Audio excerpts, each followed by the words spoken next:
Setting the correct temperature on your Defy DFF447 refrigerator is essential for keeping food fresh and preventing spoilage.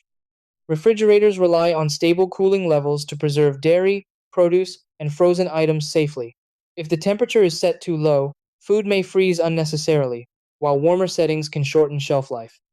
By adjusting the temperature control properly, you can maintain the ideal cooling balance for everyday storage. Step 1. Open the refrigerator and locate the temperature control dial or digital control panel inside the fridge. Step 2. Set the refrigerator temperature to around 3-4 degrees Celsius for optimal food storage. Step 3.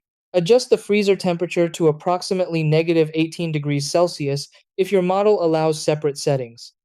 Step 4. Close the refrigerator door and allow several hours for the new temperature to stabilize. Step 5.